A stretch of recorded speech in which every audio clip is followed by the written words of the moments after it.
Apa kabar pemirsa Badar TV? Assalamualaikum warahmatullahi wabarakatuh. Kembali saya Dita Ruspendi hadir menyapa Anda because it's time to talk.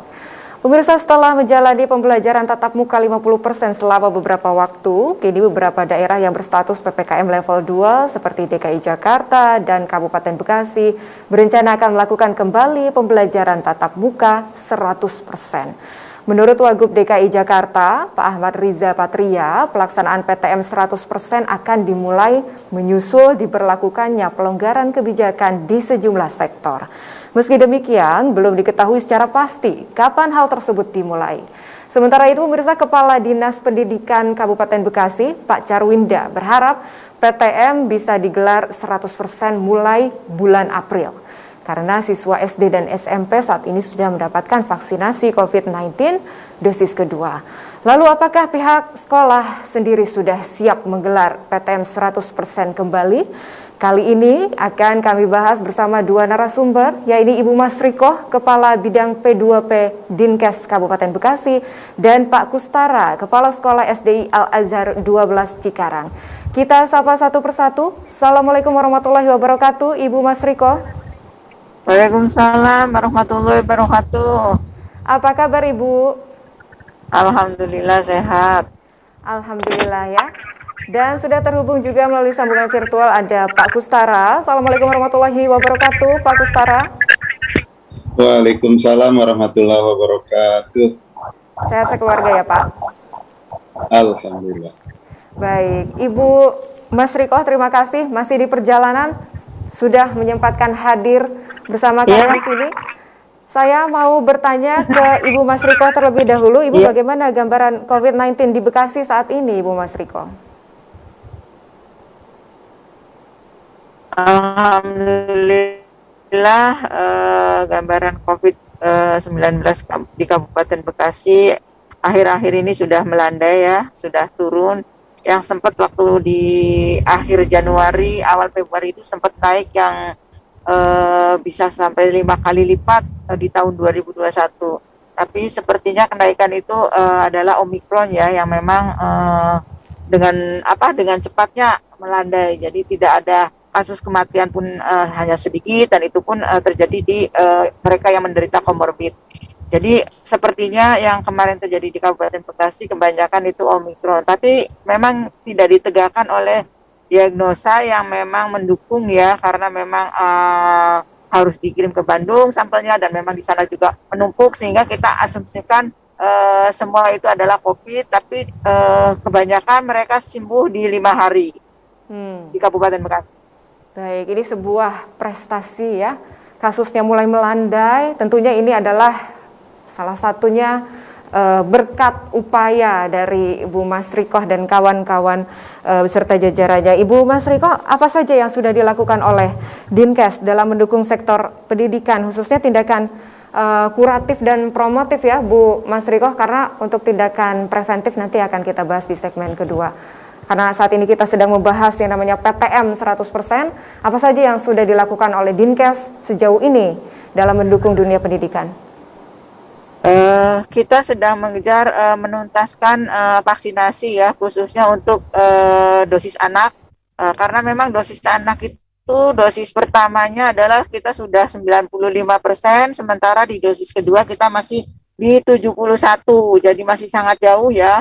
Karena memang kendalanya ini pada saat kita melaksanakan vaksinasi, Piker, aplikasi yang digunakan pada saat menginput itu banyak kendala, sehingga kesulitan petugas yang menginput, dan mungkin bisa jadi kendala ini terjadi pada saat setelah selesai pelaksanaan, mungkin masih ada tertunda dan ada penumpukan dokumen yang memang belum terinput. Insya Allah kita akan berusaha keras. Ini memang setelah kita ketahui, kita review, ternyata memang masih banyak untuk dosis 2 yang belum tervaksin.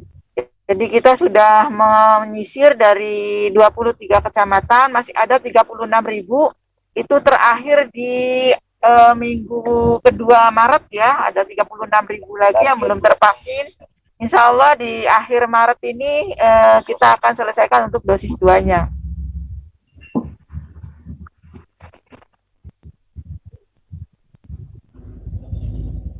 sudah sejauh mana yang di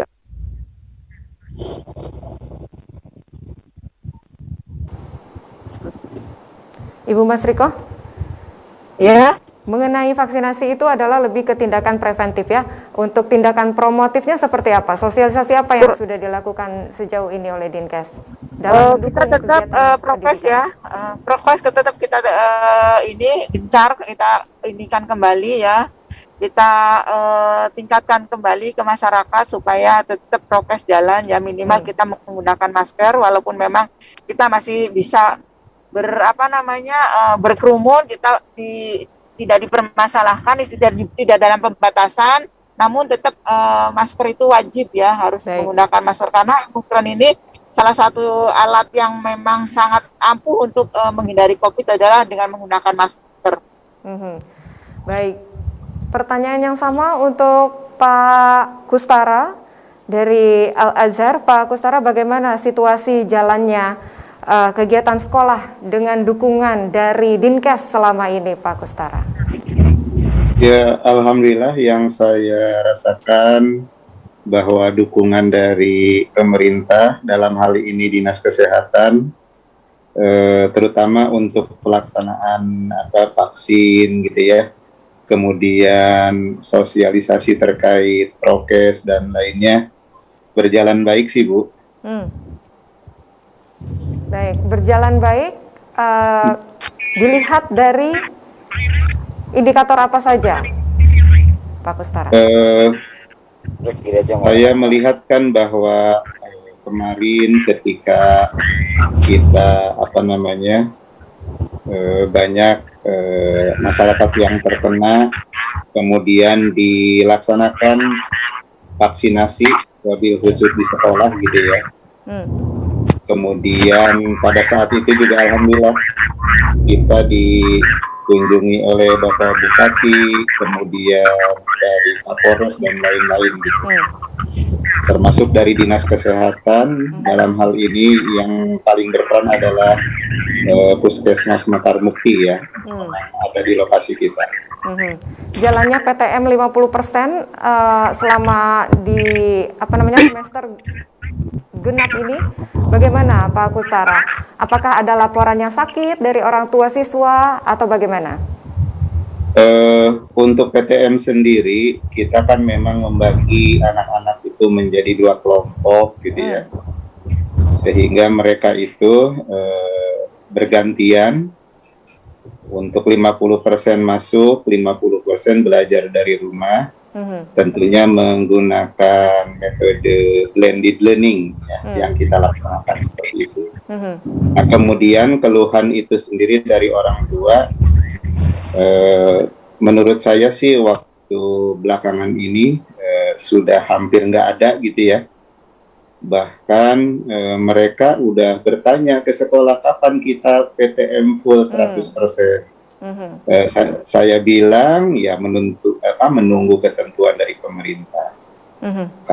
Karena kita insya Allah selalu mengikuti arahan dari pemerintah, dalam hal ini Dinas Kesehatan maupun dari Puskesmas. Seperti itu. Berarti di sekolahnya Pak Kustara aman terkendali, tidak ada laporan sakit atau kasus COVID dari siswa ya atau maupun tenaga pendidik. Menurut sementara ini nggak ada ya. Paling kita memang kalau ada anak-anak yang misalnya flu atau batuk, mereka disarankan belajar dari rumah. Begitu juga untuk tenaga pendidik atau guru-guru kita, ketika mereka ada gejala pusing, batuk atau demam, mereka biasanya dengan sendirinya minta izin. Pak, bahwa saya kondisi begini mau PJJ dari rumah, seperti itu. Baik. Ibu Mas Riko, bagaimana sejauh ini di kabupaten, apakah ada laporan dari klaster sekolah atau bagaimana? Kalau laporan dari Pak Kustara tadi katanya aman, di sekolahnya tidak ada laporan kasus. Tapi lebih luas lagi, Bu Mas Riko, apakah punya laporan mencakup se-kabupaten? Bagaimana Bu Mas Riko?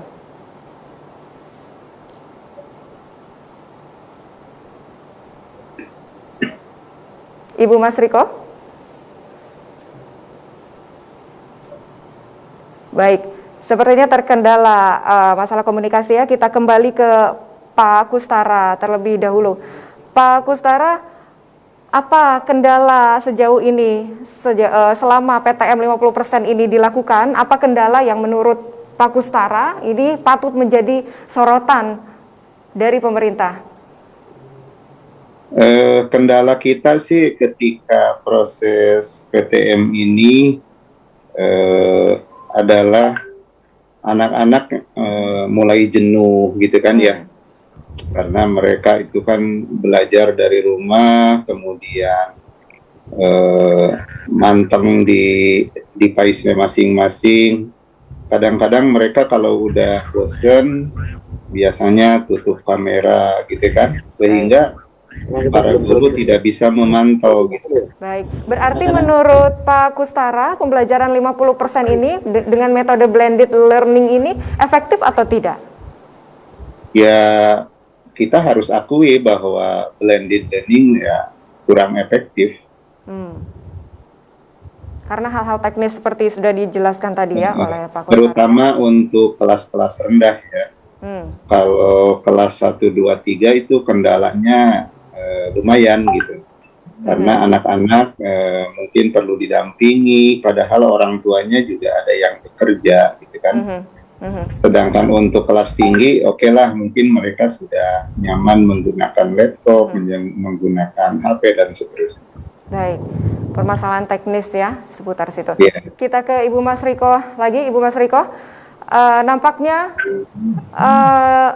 aplikasi Ibu Mas Riko masih masih di mute ya suaranya ya.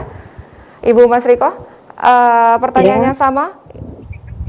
Saya ingin menanyakan bagaimana, apakah ada laporan sejauh ini di Kabupaten Bekasi mengenai kasus COVID-19 klaster sekolah, Bu Mas Riko? Klaster sekolah itu terjadi kemarin di Februari ya, itu banyak beberapa sekolah yang melaporkan kasusnya, khususnya di SD, SMP, dan SMA. Nah kebetulan kalau kasus yang SD, SMP itu kan ada di bawah Dinas Kesehatan, ada di Dinas Pendidikan Kabupaten. Kalau SMA itu ada di provinsi. Tapi alhamdulillah di dalam bulan Maret ini sampai minggu ketiga ini laporan kasus untuk klaster sekolah itu belum masuk lagi. Mudah-mudahan sih dengan menurunnya mudah-mudahan sih dengan menurunnya kasus ini insya Allah di bulan April kita mungkin optimis ya, karena kebijakan pemerintah juga khususnya Kementerian Kesehatan untuk menentukan level itu akan dilihat dari target vaksinasi. Untuk Kabupaten Bekasi kita aman. Dosis pertama kita sudah hampir 90%, dosis keduanya kita sudah 75%. Nah, untuk secara umum, untuk yang sekolah kita sudah lumayan juga 95% dosis pertama dan dosis keduanya adalah 71%. Nah, kendalanya masih ada di lansia. Lansia ini kita belum mencapai 70% untuk dosis 2-nya.